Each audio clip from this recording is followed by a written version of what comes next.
Olá, educadoras! Olá, educadores! Sejam bem-vindos a mais uma programação acadêmica, da sexta semana Rede Pedagógica, isso mesmo. E nós estamos aqui, sabe, no penúltimo dia da programação. Já estou sentindo saudade de vocês, né? Gente, olha, estivemos juntos na primeira semana, na segunda, na terceira, na quarta, na quinta e agora na sexta. E vamos estar juntos também na sétima, na oitava e assim por diante. O nosso tema aqui é arte e movimento. E hoje vamos colocar acento, vamos fazer uma ênfase na arte. E nós temos aqui conosco a professora Ana Tati. Você já conhece a Ana, né? A Ana ministra aqui na Rede Pedagógica o curso ABNCC das brincadeiras. Gente, é bem legal esse curso. A Ana Tati tem, um livro, Brincadeiras para Tirar o Bumbum da Carteira. Ela que também é professora, de instituições de renome, além da rede pedagógica, também sabe muito de brincadeiras e sabe muito também de artes visuais. Sejam bem-vindas, quero aqui cumprimentar, olha só, muita gente aqui entrando, Adriana, Maria, Enox, Liliana, professora, e passou rápido aqui, gente, muita gente entrando, Simone.vi, muita gente participando aqui dessa live aula na sexta semana Rede Pedagógica. Gente, olha, tivemos agora uma live aula sensacional, Languages in a Globalized World, com o professor Nils Nielsen, ele que gravou essa aula lá da Suécia, isso mesmo, da Escandinávia. Gente, ainda tem uma parte desse minicurso que vai ser liberada depois, tá? A gente vai avisar daqui a pouco o horário da liberação da segunda parte, que é uma entrevista que ficou aqui, gente. Olha, hoje eu já expliquei isso na live anterior. O professor Nils entraria em live com a gente às 19 horas, mas aconteceu um acidente lá na região onde ele mora, cortaram um cabo de fibra ótica e ele ficou sem internet. Então, eu mandei as perguntas, gravei aqui rapidinho as perguntas, mandei para ele, ele respondeu, nós editamos um vídeo que ficou bem legal e nós vamos publicar esse vídeo lá no YouTube da Rede Pedagógica e vamos fazer interação lá. Você vai fazer perguntas, comentários, críticas e o professor Nils vai responder, vai interagir com vocês. Ficou bem legal. Quem assistiu a aula aí, eu tenho certeza que gostou, Ficou muito legal, gente. O Nils, ele dá aula pra gente do mundo todo, sabe muito. Ele é um cidadão dinamarquês. Ele mora na Suécia. Vocês sabem, que os países escandinavos são Dinamarca, Suécia, Dinamarca, Suécia e Noruega. 3 países com IDH lá em cima, especialmente porque tem uma educação de muito boa qualidade, talvez os melhores sistemas educacionais do planeta. E o professor Nils nos dá a dica de como que eles conseguem ter estes excelentes índices na educação. Vamos então introduzir aqui a nossa querida Ana Tati. Gente, Ana Tati, eu sou fã dela, Eu lembro aqui que na live que ela fez aqui, na última, Ana, gente, olha, e a professora Ana está entrando aqui no perfil Rede Aprendizagem, Esse perfil Rede Aprendizagem é um perfil da Rede Pedagógica que vai servir de LMS, de plataforma de aprendizagem. Depois a gente explica, que agora eu quero bater esse papo acadêmico aqui com a nossa querida Ana. Hello, Ana! Hello, Edvaldo! Você estava de Michael Jackson? É o Michael Jackson aqui, tupiniquim, viu, Ana? Tudo bom por aí? Tudo bem. Ana, e que aula que você gravou, hein, Ana? Gente, olha, fiquem aí curiosos, tá? Eu estava ali revendo a aula da Ana. Que aula sensacional sobre desenho de crianças. O título desse minicurso aqui é Artes Visuais no Infantil e nos Anos Iniciais. Artes Visuais no Infantil e nos Anos Iniciais. Eu confesso para vocês, olha, eu que estudei né, em escola pública, depois consegui, nem sei como, viu, Ana, estudar em universidades públicas, porque no Brasil é assim, né? Educação básica pública é ruim, mas as universidades são excelentes, né? Então, eu fiz toda a minha vida em escola pública e também universidades, o FMG, depois a Universidade de Brasília também. Mas na educação básica, Ana, eu nunca tive uma aula de artes visuais, viu, Ana?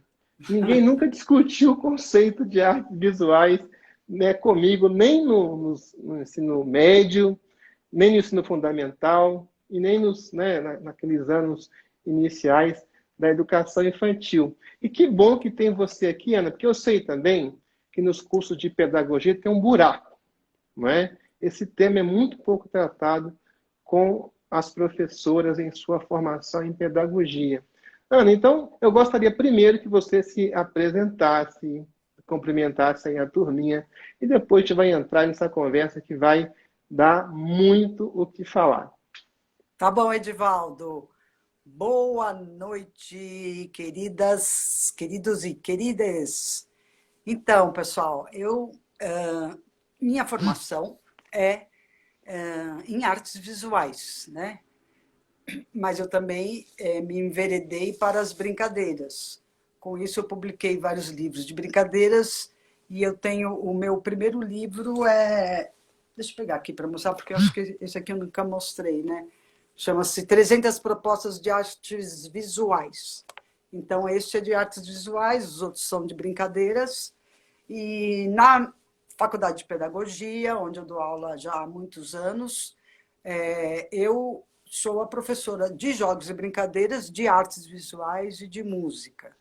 Então, na minha faculdade, Instituto Singularidades, aqui em São Paulo, nós damos muito valor para as disciplinas de artes, porque também lá tem teatro e dança, e as disciplinas lúdicas.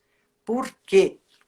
Porque os professores vão dar aula para educação infantil, ensino fundamental, os anos iniciais, e sem artes e sem jogos e brincadeiras não é uma boa educação, né, Edivaldo? A gente sabe da importância dessas linguagens que são da criança, não são mais dos adultos. Deveria ser ainda, né? Artes jogos e brincadeiras, os adultos vão parando de brincar, mas é uma linguagem típica, né, necessária, inata das crianças. Então, nós vamos falar hoje sobre artes, especialmente sobre o desenho, que é o que vocês vão ver no meu vídeo, depois da live.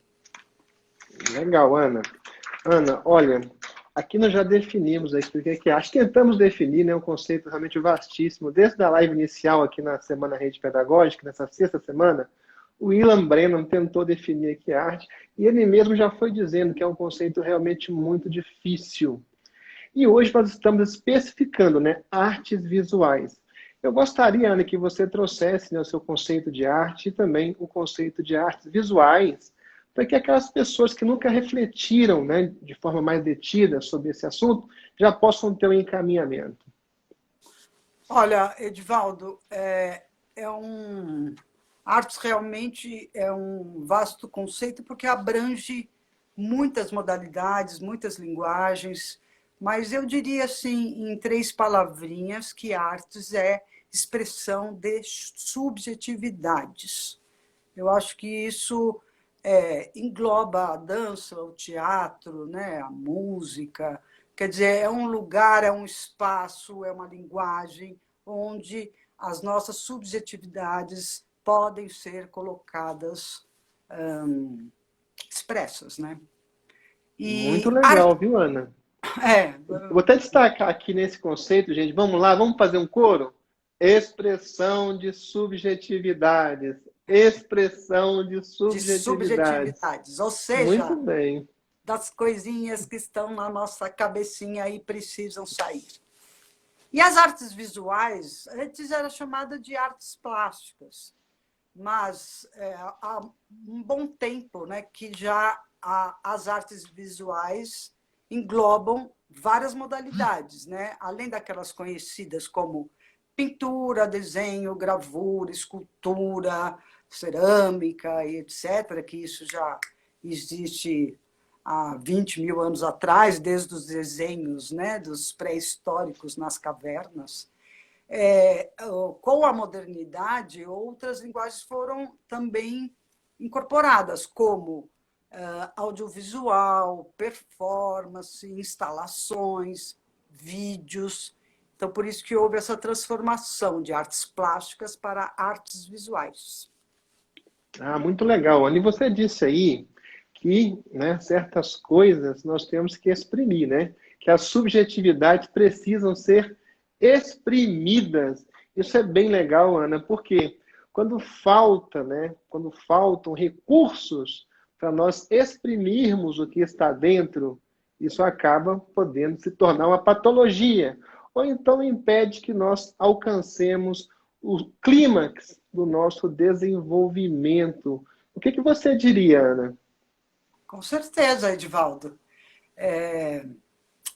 Artes não é só para artistas, né, Edivaldo? A gente pode se utilizar destas linguagens sem necessariamente sermos artistas, mas simplesmente usufruir do que elas nos proporcionam, ou seja, dançar, fazer alguma encenação, pintar em casa, ou, enfim, né? Até inclusive o artesanato também, ele pode ser criativo, pode ser artístico, né? É importante a gente ter alguns, como é que fala? Alguns canais, né? Para que haja expressões além do discurso, né? Da fala. E eu incluo aí, né, a expressão das subjetividades, eu incluo, no caso das crianças, brincadeiras. Né? Isso todo mundo já sabe que quando a criança brinca, ela está falando dela mesma, né? Expressando, sim, as suas subjetividades, as suas fantasias, imaginação, o modo como ela lida com as coisas do mundo, né? Que as afeta de alguma maneira. Então, eu uno as artes e as lúdicas, né, numa única, não é numa única expressão, mas em expressões que conversam, porque enquanto a criança brinca, ela também cria desenhos no espaço, né? Não sei se você brincou de carrinhos, devia ter uma organização, fazendinhas. Quando a gente brinca de casinhas, né? A gente está organizando o nosso espaço de forma que também a gente pode ler como um desenho no espaço. E quando a criança desenha, ela também está brincando. Às vezes ela até solta sons pela boca enquanto desenha. É tão vivo, né? É tão presente a imaginação dela no desenho, quando a deixam desenhar livremente, que ela solta ruídos, né? Vem um carro, pá, pá, aí estoura, né? E ela levanta, e ela desenha com o corpo inteiro, né? Veja como é viva a linguagem, né? E como está colada também na brincadeira e no jogo. É bem legal, Ana. Olha, realmente essa questão da expressão, né, da subjetividade é tão importante que eu pensei aqui, Ana, em duas grandes culturas, né, que acabam constituindo aqui o pensamento global, que é a cultura judaica e a cultura grega, da Grécia Antiga, né? A importância da palavra, que é uma forma de expressão. Inclusive a palavra logos, que tem, por exemplo, em psicologia, né? A palavra logos está aí, significa palavra, significa sentido, razão. E já no caso também da cultura judaica, o Ilan esteve aqui, ele é judeu e começou a carreira dele reescrevendo contos, né, para crianças, contos judaicos, contos bíblicos, muito interessante isso, Ana, porque lá também, né, o Deus, né, é a palavra, o logos, né, a razão, a expressão.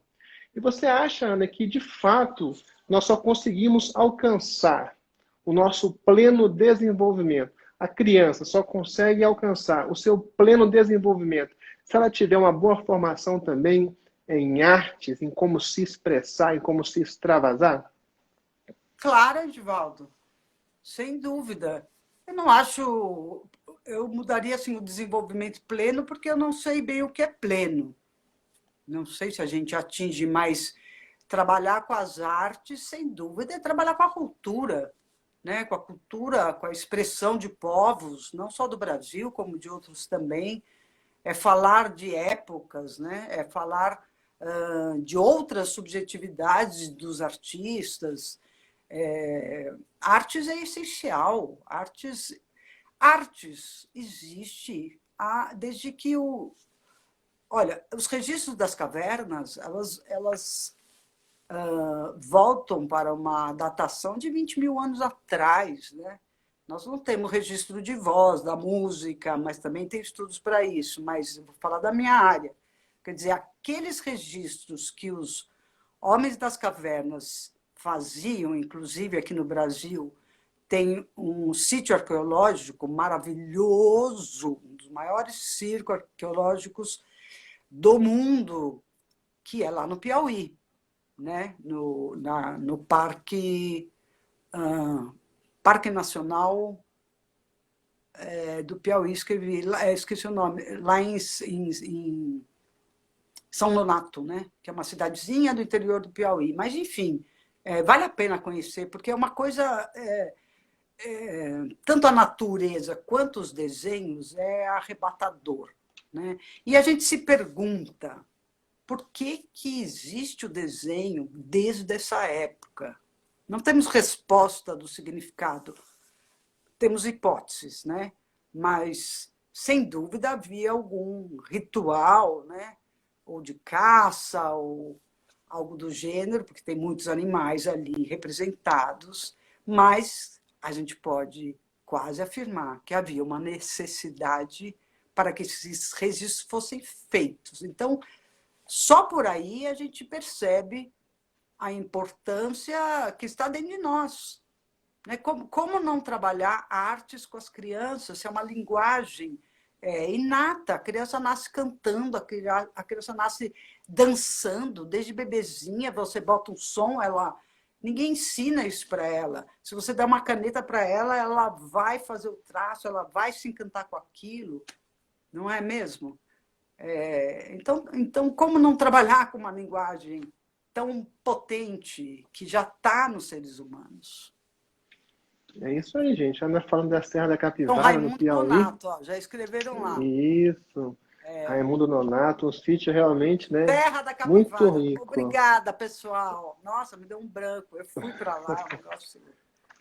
Sensacional, né, Ana? Atenção, pessoal do Piauí, está aí no quintal de vocês, mas isso é um recado para o Brasil inteiro. Tem que ir lá. É muito legal, Ana. Vamos lá, o que é o desenho infantil, Ana? Ou como entender, né? Melhor dizendo. Como entender, né? Então, esse vídeo que vocês vão poder assistir aí, ele vai falar desde o momento que a criança pega na caneta ou no lápis, né? Num riscador. Um riscador, de preferência que tenha cor, para ela poder ver o que ela está fazendo, né? Isso, Edivaldo! Como é que você tem essa imagem em papel? Eu imprimi, viu, Ana? Gente, eu não fiquem com inveja, não, tá? Olha só, essa apresentação vai estar lá no curso de vocês, viu? Estou achando muita coincidência você usar. É isso mesmo.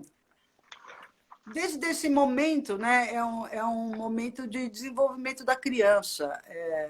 Então, o que significa? Tem vários significados. O que a gente pode entender da criança é que quando ela é muito pequenininha, ainda nessa fase da garatuja, nos primeiros traçados, né, o olhar dela acompanha o gesto. É isso aí. Ana, pode ir falando. Eu vou deixar aqui alguns desenhos para ilustrar a sua fala, pode ser? Pode, claro. Pode ir mudando também, se quiser.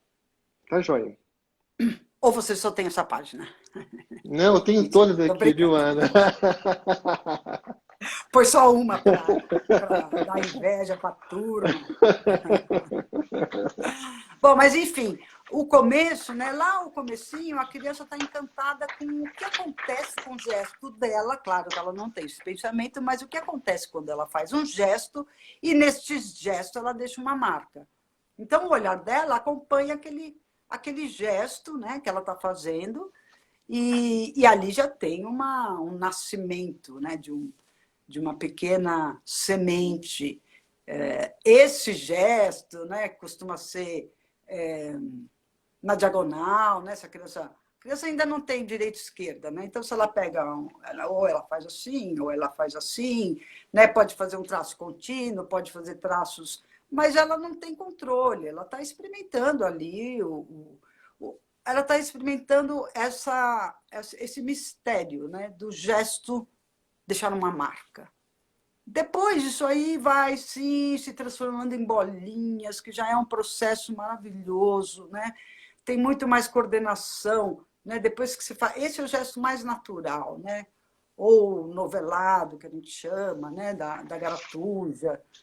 Depois ela vai fazer a bolinha, gente. Quando eu dou aula, assim, não sei se eu gravei isso no vídeo, mas quando ela está nesse processo, ela já começa num ponto, né? Olha a coordenação dela para chegar e fechar a bolinha, tirar a caneta do lugar, colocar em outro lugar, fazer de novo esse gesto, fechar a bolinha. É incrível, né? A gente ouve assim algumas pessoas, né, que não tem essa formação, falam, não, ele não faz nada, ele só rabisca, só faz bolinha, só faz bolinha. Como assim só faz bolinha?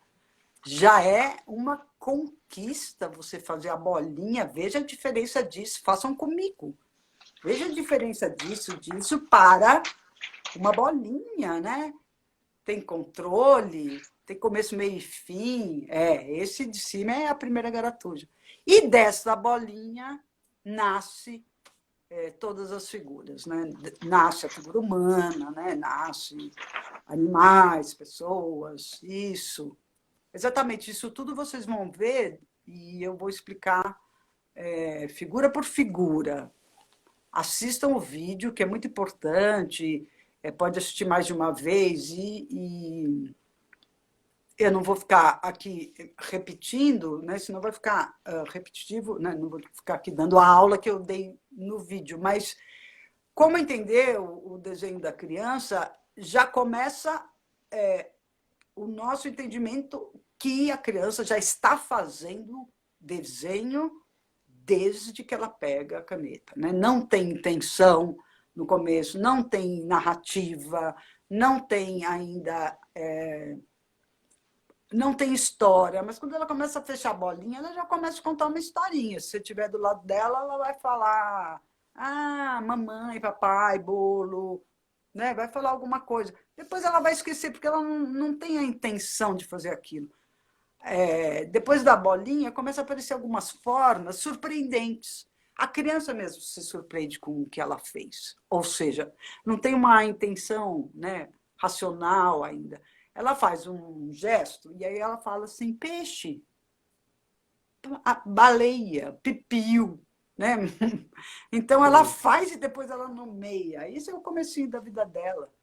E depois ela vai, evidentemente, começar a ter intenção, né?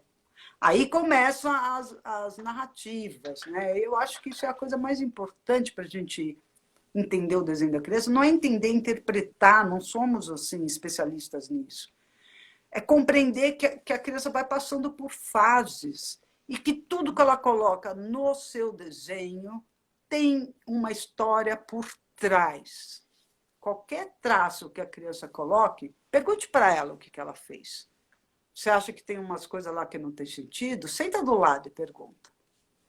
Você vai ouvir uma baita história. Por isso que eu acho muito complicado o adulto intervir no desenho, porque você pode estar rompendo uma fantasia. Por exemplo, Edivaldo e turma, uma criança desenhou um leão, claro, pequenininha, né? Não tão pequena, já sabia figurar um leão, que estava incrível. Aí eu fui dar uma volta, quando eu voltei, tinha um rabisco, no meu ponto de vista, que cobria o leão. Sumiu o leão. Para um professor desavisado, vai ficar, nossa, mas como? Você rabiscou seu desenho e já vem com aquela mente de adulto. E eu perguntei, o que aconteceu? O que você fez aí? Ah, o leão está atrás do mato. É isso aí. O leão foi para trás do mato, então o mato cobriu o leão. Não é lindo assim? A criança faz poesia o tempo todo. Então a gente não pode olhar para o desenho da criança com a cabeça de adulto, né? Eu conto uma historinha, que eu não vou contar mesmo, no fim do vídeo, mas é isso, né? Quer dizer, uma intervenção nossa. Por que você não põe isso? Por que você não. Né? Você está entrando numa história que você não foi convidado. Né? A criança está brincando ali. Então, deixa ela contar a história dela. E se você quiser saber, pergunte para ela. Também não vem assim com. Olha, vou te contar outra historinha, né? A historinha sempre é bem-vinda. Uma criança só desenhava com o lápis cinza. Foi espalhado ali muitas cores, ofereceram muitas cores, e a criança queria só fazer de cinza. E aí isso começou a preocupar a professora, a coordenadora, né? Chamaram uma junta médica, estou brincando, mas, enfim, sabe, mobilizou um monte de adulto e ninguém perguntou por que essa criança só desenhava de cinza. Sabe por que ela só desenhava de cinza? Porque era a cor do cabelo da avó dela. Olha que lindo, né? Quer dizer, o tempo todo que essa criança escolhia uma cor, ela estava escolhendo a cor do cabelo da avó. E todo mundo preocupado, né? E assim, injetando cores para essa criança. É isso, sabe, Edivaldo? São essas sutilezas que o professor tem que estar atento, né? Sutileza, até assim, a criança só desenha cruz, só desenha preto. Meu Deus do céu, né? Alguém morreu, alguém não sei o quê. Bem, pode ter acontecido alguma coisa, mas é muito provável que ela tenha visto um desenho, que ela tenha visto um filme, que ela goste daquela forma. Às vezes é muito mais simples. Faça a pergunta para a criança, haja com naturalidade. Oi, o que você fez aí? Você quer me contar? Porque às vezes ela não quer também. Ela pode responder assim, ué, você não está vendo aí? Você fala, tô. Né? Mas é mais garantido que a criança te conte do que você ficar adivinhando, porque é quase 90% de chance de você ficar adivinhando coisas que a criança não fez. A gente pode evitar essa frustração. É verdade, Ana. E você já contou aqui pra gente que já teve o privilégio de estar em Reggio Emília. E, né, nós sabemos que essa escola foi inspirada, né, em Loris Malaguzzi, e que fala disso que você trouxe aqui pra gente, de não castrar, não podar, não restringir as crianças, né? Como é que a gente pode aplicar isso, já está falando sobre isso, mas aplicar isso na educação da criança a partir dos desenhos, Ana? Né? Nós sabemos que a educação, né, artística, entre aspas, da criança, né, ela começa, como você está dizendo, aí, dos primeiros traços que vão se aperfeiçoando. Né? Como é que o professor, então, faz para participar desse processo sem intervir de forma, como eu posso te dizer, de forma que vai restringir mesmo a criança? Uhum. Então, Edivaldo, há várias maneiras, né, Edivaldo? Eu acho que deixar desenhar é uma ótima proposta. Tem uma autora que chama Ana Angélica Albano, que eu gosto muito, sabe? Esse é um livro dela que fala muito dessa fase do desenho, né? E depois por que o desenho se cala quando a criança começa a ser alfabetizada, né? Esse livro chama O Espaço do Desenho, a educação do educador. Vocês encontram, custa R$ 20. Olha, eu acho uma preciosidade. Ela é uma arte educadora, né, da Unicamp, e eu tenho grande admiração por ela. Só que agora eu perdi o que eu ia falar. É como participar, né, dessa experiência da criança com Ah, desenho sem, né? já voltei. Eu estava falando do Vamos lá. desenho espontâneo, do desenho livre, de deixar a criança desenhar. Né? Tem um momento para isso. Nem sempre tem que estar vinculado à ilustração de uma história, nem sempre tem que estar vinculado a nada. Agora, ela chama atenção para uma coisa que eu acho muito curioso, sabe? Ela fala a diferença entre o desenho livre e o desenho abandonado. O desenho abandonado é aquele em que o professor deixa a criança desenhando e vai fazer outra coisa. É uma ocupação de tempo. Né? O desenho, esse é o desenho abandonado. O desenho livre é quando as crianças estão fazendo seus desenhos, mas o professor está em contato, está presente, está conversando, comenta com um, comenta com o outro, vai ver por que um não está nem desenhando, vai oferecer alguma coisa. Né? Quer dizer, é uma forma não só de ajudar as crianças, dependendo da demanda, mas dela conhecer os seus alunos. Isso eu acho o mais incrível, né? Então, ela fala dessa diferença. Tem um texto muito bonito dela. Ela escreve de uma forma muito poética. Agora, voltando à Reggio Emília, a Reggio Emília é uma abordagem metodológica, né? Complexa, né? E com resultado maravilhoso. Como eu percebo o desenho das crianças de Reggio Emília? Porque os desenhos das crianças desta cidade, né, uma cidade na Itália, eles são altamente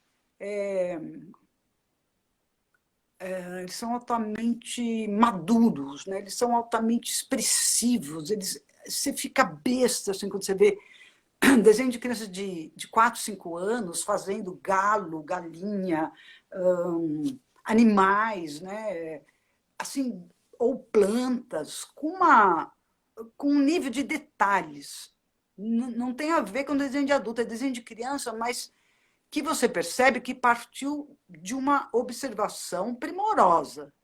Agora, como é feita essa observação? Não é que o professor põe lá uma natureza morta, né, um jarro, e vamos desenhar isso aqui. Não.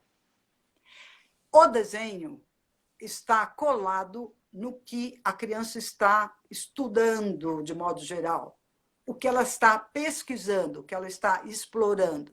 O desenho está dentro de um projeto que é acompanhado pela professora de sala de aula e pode também ser acompanhado pelo atelierista, que é o professor de arte de lá. Mas o desenho é uma pesquisa. É uma pesquisa. Então, por exemplo, se eles vão estudar algum animal, porque tem um livro lindo só de animais, eles vão olhar as diferenças entre as aves, eles vão olhar o bico, como é que é, mas vão olhar com a professora, vão fazer pesquisa. Olha, esse aqui tem o bico assim, porque ele precisa comer tal alimento, esse tem a pata assim, esse tem, né? Olha, vamos ver como é que é essa asa do pavão coloridíssima. Então, eles ampliam a imagem, eles têm uma mesa de luz, né, onde eles colocam, de repente, a própria pena e amplia, e desenha, e pinta. Quer dizer, é tão integrada a pesquisa com o desenho, né? O desenho registra a pesquisa inspira o desenho. Então, Edivaldo, eles chegam com 4, 5 anos, os desenhos são incríveis, sabe? Nossas crianças são capazes disso também. Agora, está dentro de um projeto, está dentro de uma pesquisa, e faz sentido. Isso que é o mais legal. Faz sentido. A criança está tão envolvida naquela pesquisa que faz sentido ela fazer aqueles desenhos. Não tem nada que caia de paraquedas que não faça sentido dentro daquela abordagem de Reggio Emília, né? Então, com isso, fica tudo muito integrado e aí acontece essa beleza, né? Mas, para um desenho de observação, é necessário que haja interesse, primeiramente, né, da parte dos alunos, quer dizer, o professor tem que proporcionar algum projeto muito interessante, né, que capte a atenção, a curiosidade das crianças, e o professor precisa olhar junto. Não adianta botar uma coisa lá e não olhar junto. Vamos ver como é que é essa folha, essa casca de árvore. vai perto, né? Faz uma texturinha, vai longe, projeta, e vê ali, vê ali. Aí acontece isso, o resultado é esse. É bem legal, gente, né? Isso que a Ana está dizendo. A criança precisa ter repertório para desenhar, né? Quanto mais repertório, melhor, mais complexo, né? Vai ser melhor, quando eu falo melhor, assim, não estou colocando aqui, Ana, um conteúdo valorativo em relação ao que a criança faz. Mas tem isso que você pontuou muito bem, Ana, a diferença entre o livre e o abandonado, não é? Por exemplo, o Brasil é um país onde as pessoas não cumprem muitas regras, não é? E nem por isso nós podemos dizer que o Brasil é um país, né, exemplo de liberdade para o mundo. Infelizmente, não é, porque a violência está aí graçando pelas ruas. E até me lembro de uma pessoa que eu acho muito importante nesse pensamento sobre a liberdade, Ana, falando de liberdade, que é o Montesquieu, que ele vai dizer o seguinte, olha, liberdade não é fazer aquilo que se quer. Liberdade é fazer aquilo que se deve querer. É uma coisa muito interessante, né? Então, até o querer deve ser ensinado aí às crianças. Então, a diferença, né, entre a liberdade e a libertinagem, isso que você falou, Ana, eu vi, eu como criança testemunhei isso. Às vezes, né, você acabou uma atividade, a professora vai desenhar. É como se fosse o nada, né? Os interstícios das aulas, né? Faltou um professor, gente. Vai desenhar, fica aí desenhando. É um desenho que nunca, né? Quando a criança faz um desenho, pelo menos comigo era assim. Eu queria algum tipo de feedback daquele desenho que eu fiz, né? Muitas vezes não. Desenhou, nem pede para ver, nem nada. Não pode ser assim, Ana. Eu gostei muito dessa abordagem que você fez. Ana, e seguindo com o seu argumento, o que é o desenho estereotipado? Estava pensando nele. Agora, Edivaldo, deixa eu só deixar claro uma coisinha, né, importante. Esse repertório lá de Reggio Emília e aqui também, né, ele de fato ele acrescenta no desenho, né? Estudar os pássaros, estudar as plantas, acrescenta muito, mas a criança tem muito assunto também dentro dela, né? Principalmente quando são pequenas, Edivaldo. Depois não, depois ela fica amarrada com modelos, ela, né? Ela mesma vai entrando numa fase meio repressiva, né? Meio autocrítica, mais para os 6 anos, 7, 8 ou 9, por aí, né? Mas ela pequena, idade de ouro, 3 anos, 4, 5, a criança tem um repertório incrível. Então, junta esse repertório imagético, imaginativo que ela tem com uma pesquisa, dá um jogo muito bacana, né? Legal, né? Antes de você responder, né, continuar na questão do desenho estereotipado, eu até quero fazer aqui um paralelo, né, sobre repertório. Quero citar aqui o seu irmão, o Paulo Tati. É um compositor, na minha opinião, tá, o melhor ou um dos melhores compositores de música infantil do Brasil. E ele tem muito repertório. Quando você vai conversar com ele, conhece música africana, né, conhece música da África, música africana, música da Ásia, música da América Latina, do interior, de Minas Gerais, dá valor para essas coisas. Então, o universo dele é um universo muito rico. Então, ele consegue, né? Quando ele vai produzir, ele tem substância, né? Você já viu, Ana, quando a gente vai fazer uma redação, Enem, prova de Enem, né? Fale aí sobre direito à verdade. Eu nunca ouvi falar nessa expressão. Como é que eu vou escrever, né? É uma coisa interessante. Então, isso que você fala é muito importante de respeitar, não é? O trazer novos repertórios para a criança não é também anular o que ela já tem. Porque realmente, Ana, porque quando a gente pequenininho ali, a gente vislumbra o mundo, muitas ideias, né, saltam pela nossa cabeça. Ana, então pode continuar o seu argumento, fique tranquila, Ana. A Ah, eu palavra é sua. vou falar sobre o desenho estereotipado, mas eu vou só fazer um paralelo quando a criança pequena brinca, né? De faz de conta. Essa fase aí de 3 anos, né? 4, 5. O professor não precisa ensinar a criança a brincar de faz de conta. O professor precisa criar ambientes, né? Colocar materiais disponíveis, né? Criar cantos, e as crianças vão brincar de faz de conta. O desenho também da criança pequena, tem esse repertório da fantasia, que ela coloca na brincadeira, ela coloca no desenho. Então, a gente nunca pode esquecer, né, dessa necessidade dela pôr para fora as fantasias e imaginação dela. O que não impede de fazer todo esse trabalho de pesquisa também, e de olhar o desenho das crianças, como a gente falou, para o desenho não ficar abandonado, etc. Bom, mas quanto ao desenho estereotipado, Edivaldo, eu acho um assunto muito sério, porque eu amo os desenhos de criança. Eu amo tanto que eu tenho alguns aqui no meu braço, né, tatuado. Sou cheia de tatuagem de desenho de criança. Não... Esse aqui é o símbolo de Reggio Emília. Aqui embaixo é do Parque Nacional São Donato, lá do Piauí. Aqui é desenho de criança, aqui é uma ciranda, enfim.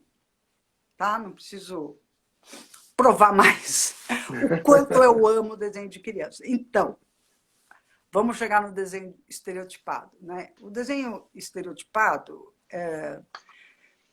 é um desenho de adulto, não é um desenho de criança, é um desenho de adulto para a criança.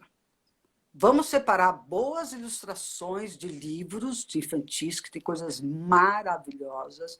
Vamos falar desse desenho estereotipado para agradar a criança imediatamente, né? Que é um desenho que está muito presente em propagandas, em camisetas, nos brinquedos, nas roupinhas das crianças, etc, etc. Bom, isso tem uma função. Eu não quero discutir isso. O que eu quero discutir é trazer esses modelos para a criança. Então, se você vai propor ali de pesquisar os animais, traga fotografias para a criança ver, não já um desenho resolvido por um adulto, porque facilita, né? Fica mais facinho, o gatinho é assim, né? Tem aquele elefante que é uma bolinha assim, né? Isso vai ficando muito inexpressivo, muito inexpressivo. As coisas de Reggio Emília e as nossas crianças, elas são absolutamente capazes de observar e trazer dados de realidade. Não é para o desenho ficar igualzinho à realidade, porque isso tem a fotografia. Tem que ficar com cara de desenho de criança. Mas por que vamos usar desenhos estereotipados, mimeografados, como foi, né, uma época? Porque as crianças gostam. Isso não é argumento para a educação. Dentro da escola, a gente tem que promover momentos de aprendizagem, momentos significativos de aprendizagem. Então, não é porque as crianças gostam que eu vou trazer determinadas músicas que estão na mídia. A mídia já se incumbe de deseducar. Dentro da escola é outra questão. Então, presta atenção nisso, né? O estereótipo é esse desenho do adulto feito para agradar imediatamente a criança, né? E é bonitinho? Pode ser. Pode ser, mas não nos serve. Né? A criança, em vez de criar, imaginar, pesquisar e se desenvolver, ela vai copiar uma coisinha. É que nem fazer na lousa. Se você fizer na lousa um desenhinho, as crianças vão copiar. Então fica assim, sabe? O sol é aquele sol sempre, porque é uma representação do sol. A casinha sempre é aquela, né? Não sei o que, sempre aquele. Agora, feito pela mão das crianças, não é estereotipado, porque não é duro, porque não tem um traço rígido, né? Mas a gente pode ir aumentando esse repertório, sim. Por exemplo, eu acabei de dar uma sequência, né, de aula lá na faculdade que fala sobre casas, moradias. Então, a gente fez uma pesquisa enorme, sabe, sobre vários tipos de casas, de moradias, e depois, a partir disso, fizemos um trabalho. É evidente que ampliou o repertório dos meus alunos, que muitos nunca tiveram artes, assim como você, assim como eu, na escola. Né? Então, quando eu peço para desenhar os meus alunos, né, adultos, desenhem uma árvore de memória, pessoal. Vamos lá, desenhe. A maioria é aquela árvorezinha que todo mundo conhece. É isso que ficou na memória. Aí o que a gente faz? A gente sai na rua e vai desenhar a árvore. E eu vou ajudar a olhar. Gente, olha, percebe, um galho passou na frente do outro, a árvore está caída, não tem uma organização, é uma coisa orgânica, tal. Edivaldo, você precisa ver o resultado desses trabalhos, uma experiência. Eles ficam assustados com o que eles foram capazes de fazer. E isso é um exercício também que você pode fazer com a criança, desde que haja interesse naquela pesquisa. Então, é dessa forma que a gente pode trabalhar o desenho para que não se torne estereotipado. Mas o principal é nós, educadores, não trazermos para dentro da escola essas imagens que são pobres e que servem muito para o comércio. É o que eu Muito acho. bem, Ana. Ana, eu tenho um conceito de arte que eu acho bem provocativo, mas que nos traz, né, muita reflexão. Não é nem mais aqui, acho que correção seria, e por isso, né, nos traz muita reflexão, que é uma frase do Oscar Wilde, que você conhece, que escreveu, né, vários livros, né, e também escrevia peças teatrais. Ele diz, olha, art is useless. A arte não tem finalidade, utilidade, vamos dizer assim, Ana. Então, você tem, de um lado, né, um grande artista como Oscar Wilde diz, olha, art is useless. A arte não tem utilidade. E, de outro lado, nós temos a BNCC nos determinando, nos orientando a atuar com intencionalidade pedagógica. Como conciliar esses dois vetores, Ana? Olha, o Edivaldo, a BNCC são parâmetros, né, de competências, de habilidades muito abertos, muito amplos, e ela não está tratando de algo útil no sentido ter utilidade. É uma ferramenta de parâmetro de educação, né? Não, eu acho que é perfeitamente conciliável, né? Eu mesmo estou fazendo um material agora, um material didático, tem que conversar com a BNCC, dá para conversar perfeitamente, porque ela não fecha, né? Ela trabalha as competências, assim, né? Aí as habilidades, mas ela trabalha com a intencionalidade, isso sim, mas não com essa utilidade capital, né? Essa utilidade. E essa frase do Oscar Wilde, quem fala muito disso também é o Rubem Alves.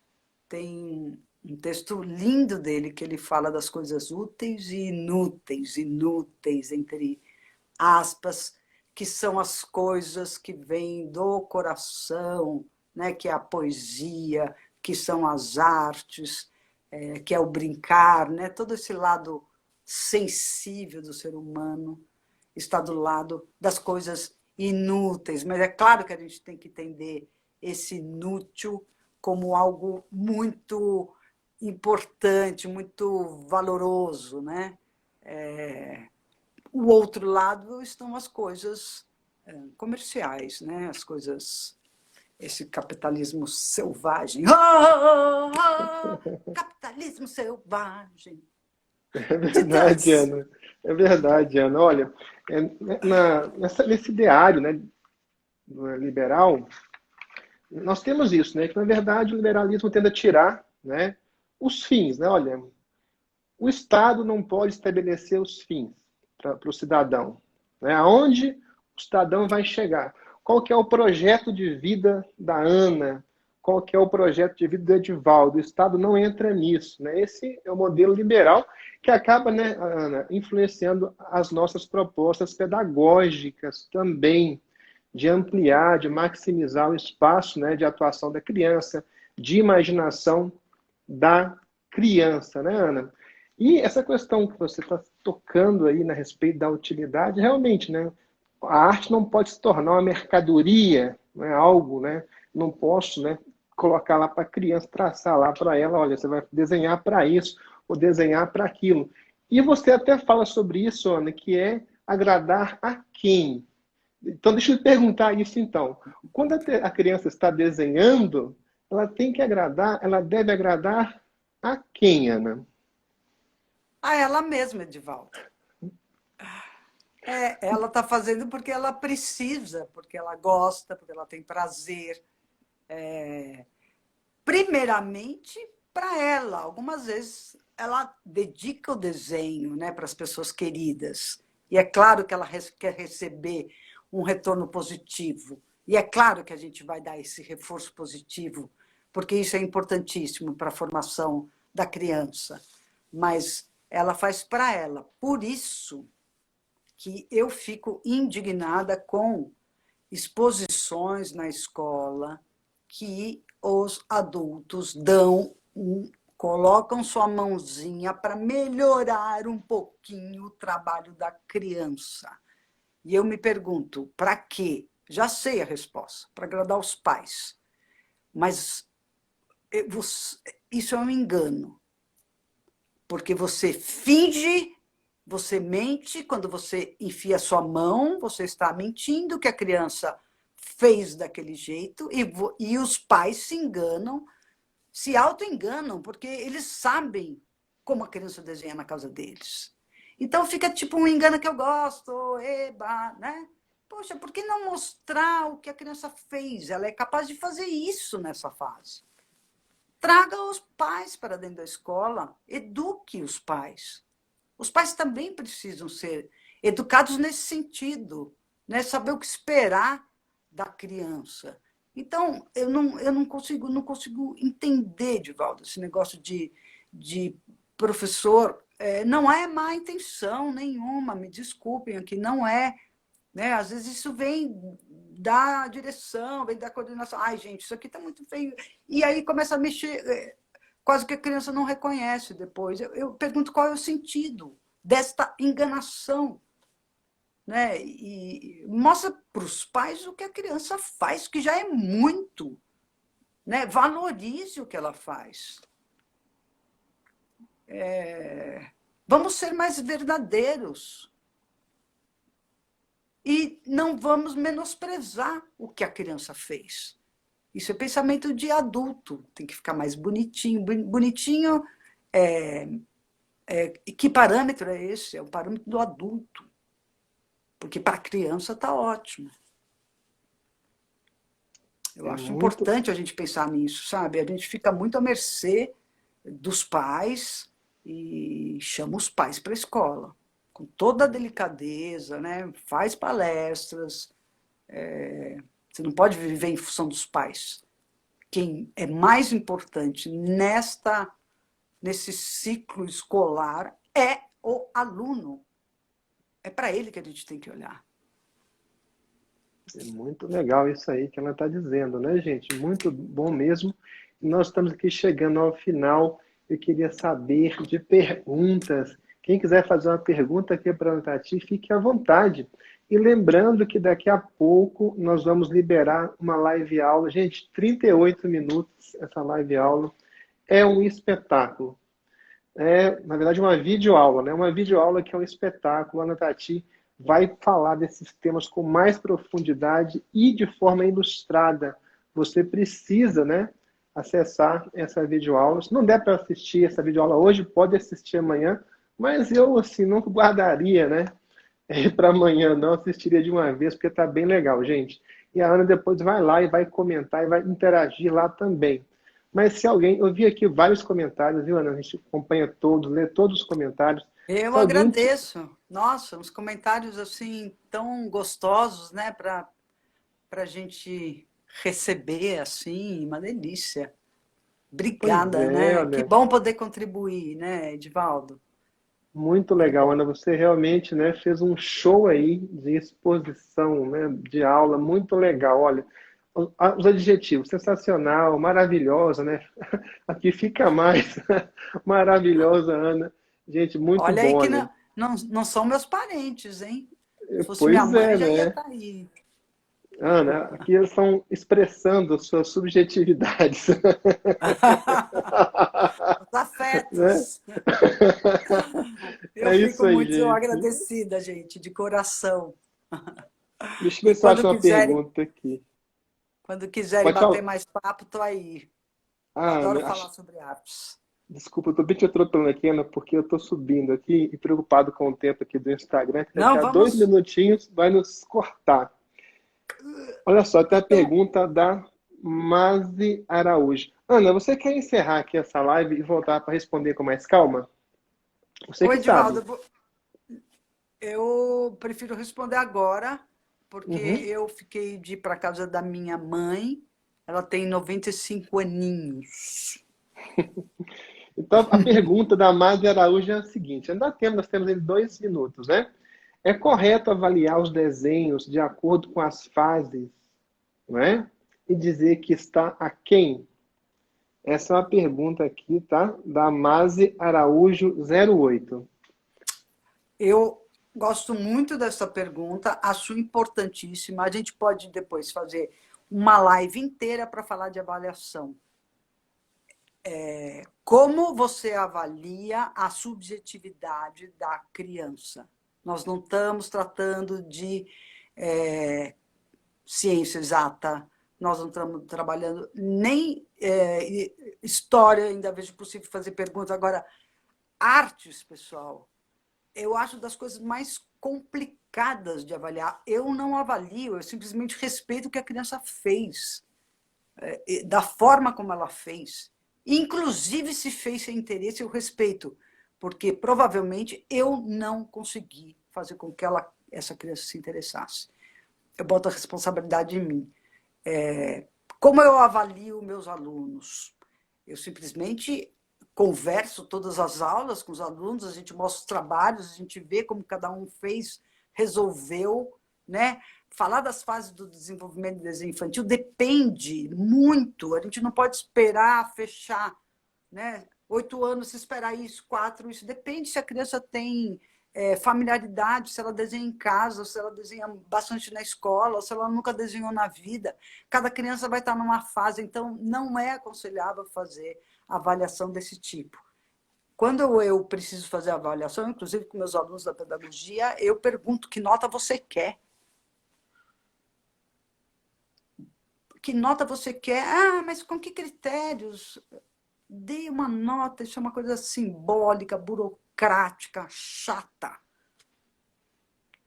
Que a escola exige, como que você vai fazer isso? Então, deixa a criança se dar uma nota, mas nem não leve isso adiante, isso não tem a menor importância. A importância é você acompanhar todo o processo do aluno. Mas, olha, a gente pode conversar isso com mais profundidade. Vamos sim, Ana. Eu até anuncio aqui que é a 8ª semana Rede Pedagógica, a 7ª em agosto, né? 1º de agosto começa. A 8ª vai ser sobre avaliação. E você, Ana, já é a nossa primeira aqui convidada a Opa! participar. Gente, Eita! ó, né? Tá bom, Vai ser vamos conversar. legal, né? Aí Eu nós vamos acho que a pergunta da Mari Araújo aí vai render, né? vamos desenvolver esse tema. Vamos nos questionar, não vamos aceitar as coisas que vem pronto, não. Que a gente vai, né, atuando assim, por osmose, né? Hereditário. Vamos pensar, questionar tudo, né? Eu acho que é importante. Isso mesmo, Ana. Falta 1 minuto para a nossa live se encerrar, Ana. Eu quero mandar aqui um abraço. E você também pode escolher aí 3 pessoas, Ana, e cumprimentar. Temos 3 minutos. Gente, o show, né, de aula Dione, continua no YouTube, Helenita, tá, gente? Vai lá, Ana. Cecília Garcês. Um beijo Legal. especial para vocês, em Que nome de legal. todos. Ainda fez poesia, hein, Ana? Ó, RCIA, Márcia, né? Tem um ponto no meio, né? Depois Rejane, Piedade, abraço aqui para Vanessa, abraço também para Thaís. Gente, olha, nós vamos continuar com a Ana lá no YouTube, canal da Rede Pedagógica, www.youtube.com/canal/Rede Pedagógica. Vai ter uma videoaula sensacional para aprofundar esses temas lá. Vá, deixe comentário, perguntas, vai ser bacana demais. Tchau, Ana. Bora lá assistir. Beijo, boa noite, pessoal.